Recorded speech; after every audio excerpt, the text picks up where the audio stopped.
You're watching South Asia Newsline and heard the top stories we are tracking for you on Monday, the 15th of July. India signs MOU with Marshall Islands in Pacific, supports its quest for development. Pakistan to ban jailed Imran Khan's party, PTI says puppet government is daydreaming. And Oli returns as Nepal's 5th PM in 5 years, promising political stability.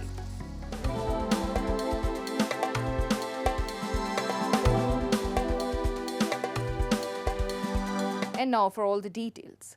India on Monday signed MOU, Memorandum of Understanding, to fund 4 community development projects in the Marshall Islands. Indian Foreign Minister S. Jaishankar on Monday said that India considers supporting the Pacific Islands' quest for development as its responsibility. Speaking during an event, Jaishankar also said the islands in the Pacific are not small islands but rather large ocean countries, and that India is privileged to be their partners. The External Affairs Minister said India and the Republic of the Marshall Islands share a long history of friendly bilateral relations which has expanded over the years, including under the aegis of the Forum of India-Pacific Islands Cooperation. The minister said India recognizes the priorities and needs of the Pacific Island nations. We have even seen some attacks.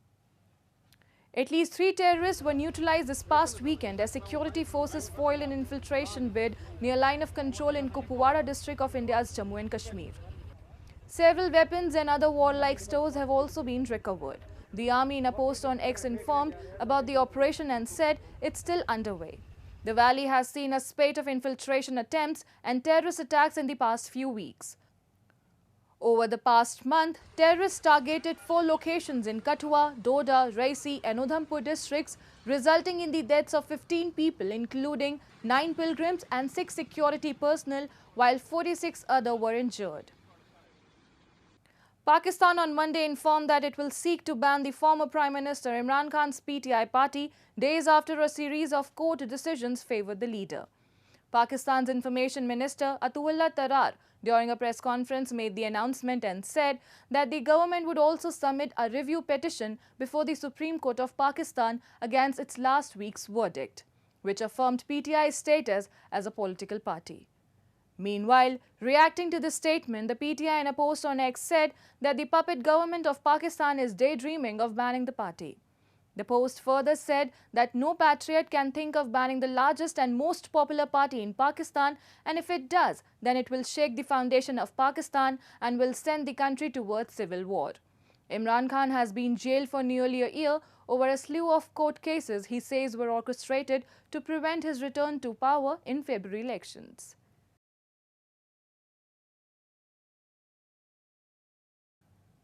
Meanwhile, Pakistan this past weekend reached a staff-level agreement with IMF for a $7 billion loan program aimed at cementing economic stability in the crisis-hit nation. However, this comes with a cost. Pakistan, already heavily indebted to the IMF, also raised taxes significantly, sparking public anger. High inflation and power hikes have burdened low and middle-class households the most. Residents point fingers at the government, blaming its shortcomings for their continued struggles. A report. The International Monetary Fund this past weekend said it had reached a staff-level agreement with Pakistan for a $7 billion 37-month loan program aimed at cementing stability and inclusive growth in the crisis-plagued South Asian country. In a statement, the global lender said the new program is subject to approval by the IMF's executive board and the timely confirmation of necessary financial assurances from Pakistan's development and bilateral partners. The program also aims to support Islamabad's efforts in strengthening fiscal and monetary policy and reforms to broaden the tax base. Pakistan, which is the IMF's 5th largest debtor, owing to $6.28 billion as of July 2024, had also announced an ambitious tax revenue target of 13 trillion rupees for the fiscal year that began on July 1st, a near 40% jump from the prior year. While it got the IMF's approval, the increase in tax revenue has fueled public anger and criticism from opposition parties and allies of the government.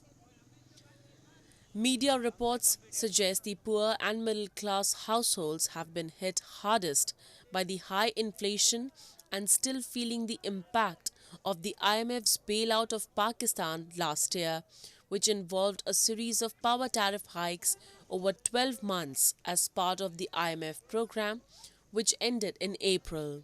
Residents say it is the incompetence of the government that the common public continues to suffer. इंसान की जो ज़रूरत है बिजली, पानी, gas और अशिया खुर्दनोश्त वो इंसान की सैलरी पर्सन की ख़ास तौर पे दस्तरस से बाहर हो गई है। अब ये अगर ज़रूरी घर में बिजली नहीं होगी, खाने पीने की अशिया नहीं होंगी, वक्त पे तनख्वाहें नहीं होंगी, हर चीज़ में इंसान जो है वो तनख्वाहदार तबका जो है वो बुरी तरह से पिस रहा है और इसकी वजह जो है वो हुकूमत की, इदारों की नाअहली है। कोई ऐसी अशिया नहीं है जिस पर टैक्स ना हो। आप घर के इस्तेमाल की दालें ले लें, चावल ले लें, आटा ले लें, इवन के जो वॉशरूम में इस्तेमाल होने वाली चीज़ें जिसमें साबुन है उसमें भी हम 3 से 5 रुपए एक साबुन के पीछे टैक्स दे रहे हैं। शैम्पू है, सर्फ है, कोई ऐसी चीज़ नहीं है जिस पर टैक्स ना हो। बिजली का बिल है उसमें टैक्सेस हैं, एक्स्ट्रा टैक्सेस हैं। गैस का बिल है उसमें टैक्सेस हैं, हर चीज़ पे टैक्स है, लेकिन रिलीफ कहीं पे भी नहीं है। ये हुकूमत वक्त की नाअहली है। The Taliban on Sunday informed that China will provide $14 million to address the needs of the migrants in Afghanistan.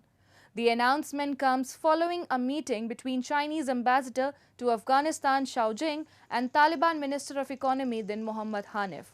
Millions of Afghan refugees have returned to Afghanistan following expulsion from Pakistan and are suffering because they do not have a proper shelter to live. Several human rights activists have expressed concern about the difficult situation of the migrants. The meeting also focused on economic and trade cooperation and investment in Afghanistan. No country has formally recognized the Taliban's regime in Afghanistan, but China has last year appointed an ambassador to Afghanistan. Though China's appointment did not signal any wider steps towards the recognition of Taliban. Late-night protests erupted across Bangladesh on Sunday after Prime Minister Sheikh Hasina criticized the student protest against the reinstatement of quotas in government jobs. Hasina in a press conference said she disagreed with the movement opposing the quota for the 1971 freedom fighters and asked if the grandchildren of freedom fighters would not get the jobs, would the grandchildren of Razakars get them? Thrilled by the Razakars' reference, students took out march processions across different universities, raising slogans like, "This land of Bangla belongs to Razakars," according to a report by Dhaka Tribune. According to media reports, protests continued on Monday, halting traffic movement in response to the remarks by Prime Minister Hasina. Bangladesh has been roiled by protests by students over the quota in government jobs after a High Court reinstated the abolished 13% reservation for families of 1971 freedom fighters. The protesters have demanded the abolishment of the quota by an executive order by the government. However, Hasina has said the government cannot intervene as the matter is being dealt by the Supreme Court. CPN UML Supremo KP Sharma Oli was sworn as Nepal's Prime Minister for the 4th time on Monday, hoping to ensure political stability in the Himalayan nation. Oli, who is the 5th Prime Minister in the last 5 years, was administered the oath of office by President Ramchandra Paudel 3 days after his predecessor Pushpa Kamal Dahal lost a parliamentary vote of confidence. Dahal was forced to prove his maturity for the 5th time during a tumultuous 20-month tenure, after whose UML withdrew support to his government and formed a new alliance with Sher Bahadur Deobal-led Nepali Congress, the largest party in parliament. UML leaders have said the new alliance was necessary to ensure political stability in the country. The political instability has hobbled the economic development of Nepal, forcing millions of young people to seek work outside the country. The instability has also sparked sporadic protests erupting, with people demanding the restoration of the monarchy, saying successive governments have failed to live up to commitments of development. Analysts believe the coalition between Nepali Congress and UML is risky because if it fails to deliver governance and political stability, the Nepali people will interpret it as the failure of the constitution and the system.